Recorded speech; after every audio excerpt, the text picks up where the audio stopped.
베드로전서 4장 7절에서 11절 함께 4장 7절부터 11절까지 읽겠습니다. 만물의 마지막이 가까이 왔으니 그러므로 너희는 정신을 차리고 근신하여 기도하라. 무엇보다도 뜨겁게 서로 사랑할지니 사랑은 허다한 죄를 덮느니라. 서로 대접하기를 원망 없이 하고 각각 은사를 받은 대로 하나님의 여러 가지 은혜를 맡은 선한 청지기 같이 서로 봉사하라.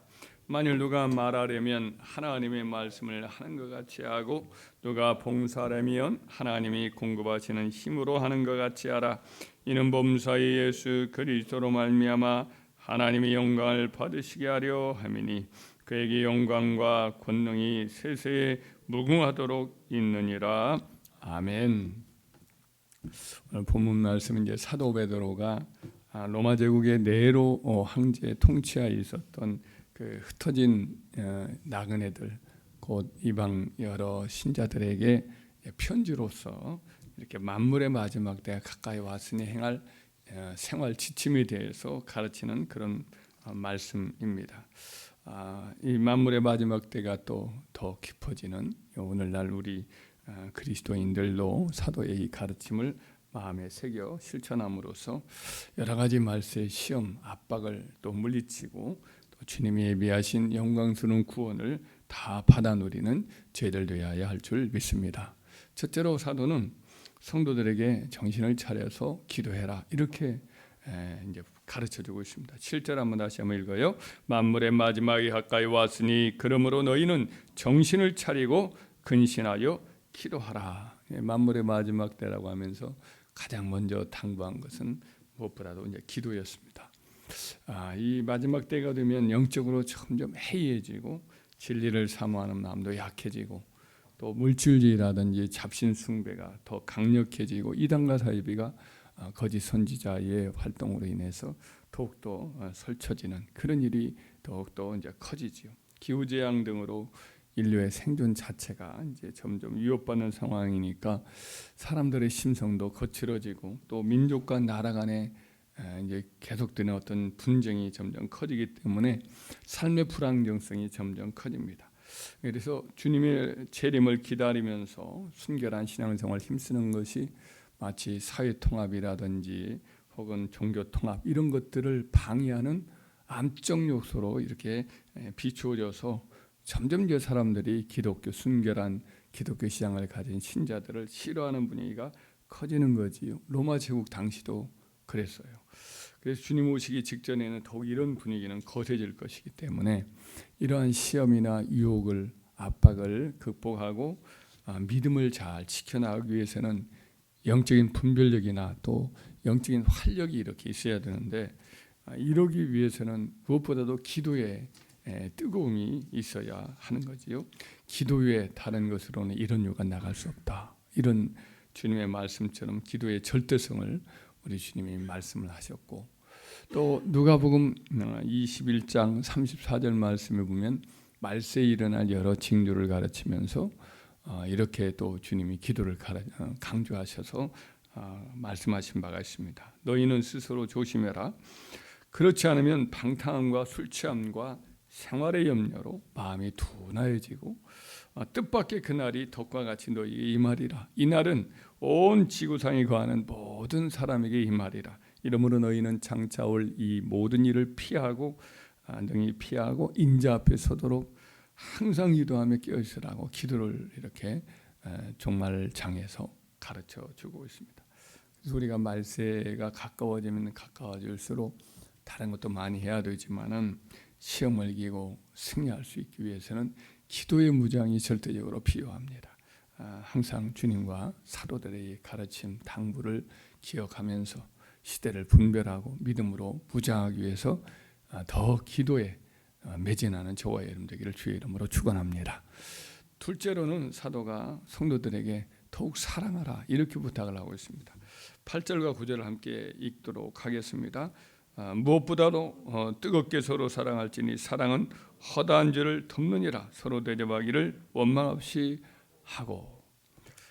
박해가 심해지는 시기에 그리스도인들이 점점 먹고 살아가는 것이 이렇게 힘이 들 것입니다. 사도 베드로 당시에도 이제 네로 황제의 박해가 본격화되면서 성도들은 매일 은신처를 찾아서 이렇게 헤매게 되고 광야, 토굴 이런 데를 떠돌이 생활을 하게 되고 도시의 외곽 묘지나 공동 묘지 인근의 처소에 집단 거주지를 마련해서 열악한 그런 환경 속에서 그냥 근근히 어떤 면에서는 목숨을 부지하는 그런 불안정한 삶을 살 수밖에 없었습니다. 혹은 장사꾼으로 유장을 해서 본업은 이제 복음 전도하고 또 이렇게 자기 신분을 속이기 위해서 이렇게 장사꾼으로 유장을 해서 이 도시 저 도시를 떠돌면서 그렇게 신앙생활을 하는 그런 경우도 있었습니다. 내부의 성도들이 혹시라도 이렇게 밀고를 해서 끌려가는 그런 일도 있었기 때문에 그들은 편안하게 신앙생활하기가 참 어려웠습니다.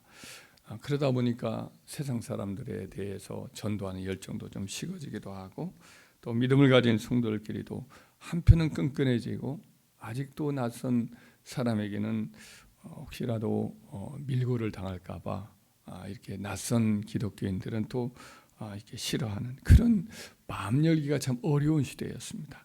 그러나 사도는 그런 상황을 알기 때문에 도리어 말세 때 더욱 힘써야 될 신앙 자세가 뭐냐면 더욱 뜨겁게 사랑하라, 서로 대접하기를 힘써라 이렇게 이제 가르쳐 준 거죠. 대접하기를 힘써라는 것은 낯선 나그네들이 어떤 신앙 공동체라든지 자기 집에 왔을 때 그들을 기꺼이 맞이해서 대접하라 이런 말씀이거든요. 그래서 사랑이라는 것이 이렇게 냉랭해지고 마음이 닫혀지기 쉽고 또 폐쇄적인 신앙생활을 하기가 쉬운 고립적인 신앙생활을 하기가 쉬운 그럴 때일수록 더욱더 사랑으로 서로 뜨겁게 맞이하고 대접하는 그런 삶을 살아라 이렇게 사도가 가르치는 이런 가르침을 주었던 거지요.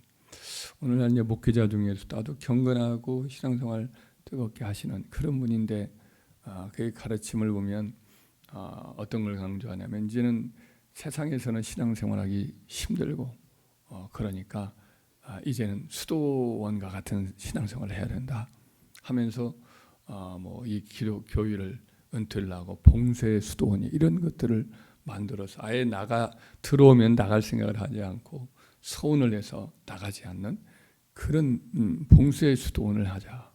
그렇게 해서 거기 들어가는 사람도 있는가 하면 저희 교회에서 한 목사님이 이렇게 멀리 떠돌아다니면서 신앙생활을 여러 번 했어요.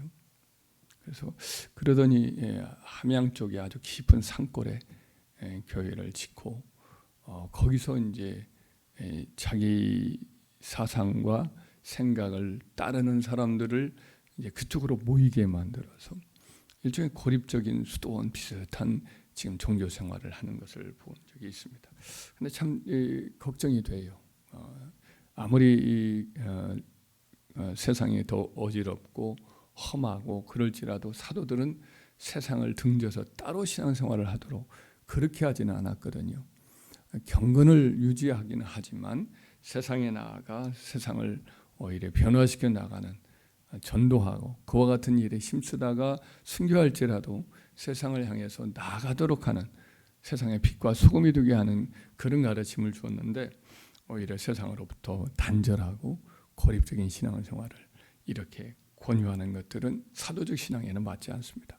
그리고 우리는 이와 같은 때에 더욱더 사랑이 세상에 식어질수록 우리는 더욱 뜨겁게 사랑하라, 서로 대접하기를 힘써라 라고 하는 이 사도의 가르침을 힘입어서 우리가 복음을 전하고 또 세상을 품고 사람들에게 더욱더 마음을 열고 힘써 대접하려고 힘쓰는 저와 여러분이 되어서 이 세상을 바꾸는 저희들 되기를 주의 이름으로 축원합니다.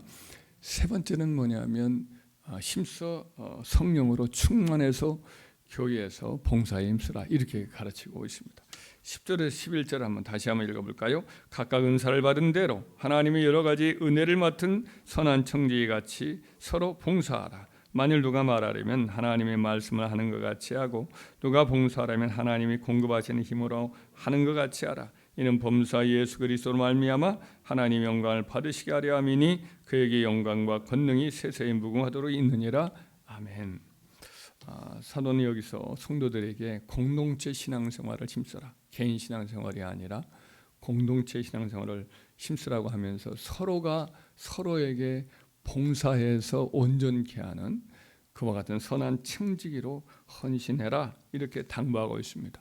그러면서 예를 들면 오늘날 주의 종이 하나님 말씀으로 성도들을 가르치는데 이 설교할 때도 자기 사람의 말로 하는 것으로 생각하지 말고 하나님이 말씀을 이렇게 맡겨서 대언하는 것처럼 그렇게 하라 이렇게 말씀을 하는 겁니다. 그러니까 주의 종이 자기 말을 들어놓는 것이 아니라 성령이 그 모인 회중에게 전해주시는 하나님 말씀을 대신 전하는 것처럼 생각해서 충성된 청지기로 그렇게 설교사에게 봉사해라 이렇게 이제 가르치는 거죠. 그래서 주의 종이 혹 교회를 사유화하고 또 어떤 목회자의 어떤 개인적인 사상이나 목적을 위해서 교회를 이용하려고 하는 것은 아주 매우 위험한 것이고 여기서 어떤 의미에서는 맡게 된 사명을 만약 반역하는 그런 행위라 할 수 있을 것이지요.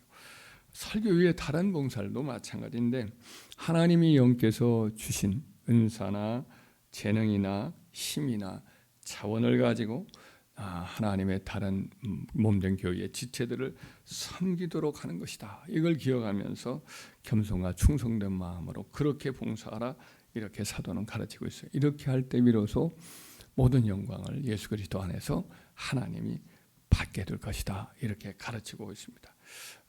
이와 마찬가지 이런 말씀대로 우리는 말세의 주님의 교회에서 더욱더 봉사에 힘써야 되는데 그 봉사의 자세는 성령이 우리에게 주신 여러 은혜를 따라 맡게 된 직분을 따라 서로 섬기도록 봉사한다. 이 마음을 가지고 힘을 다해서 기쁨과 차원함으로 감사함으로 힘써서 봉사하여 우리 하나님께서만이 영광을 받으시는 저와 여러분 되기를 주의 이름으로 축원합니다.